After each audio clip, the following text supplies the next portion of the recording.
I went to bed without praying. And I tell you, I come from a family where, you know, the Maroon is very strong. So they interpret dreams. And I guess my grandmother could probably see some nights that I actually went to bed and didn't pray. And she'll come and she'll wake you up and she'll say, you did not pray. So you need to get down and pray and go back to sleep.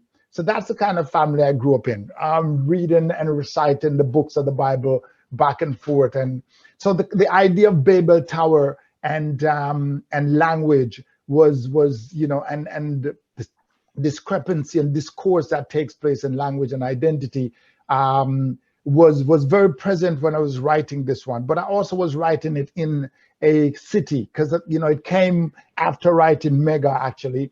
So I was writing it in a very metropole in Toronto at the time.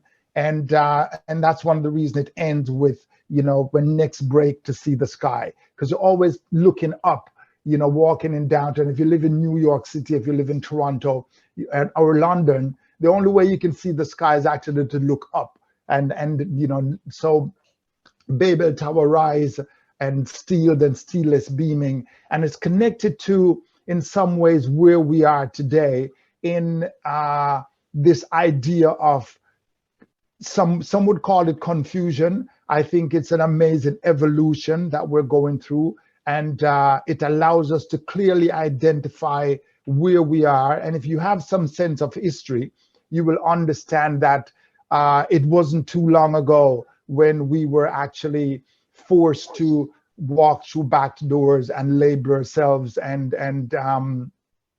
be separated.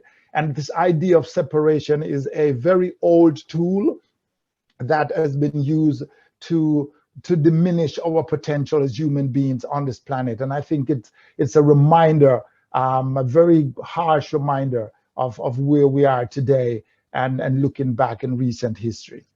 Yes, thank you. Thank you.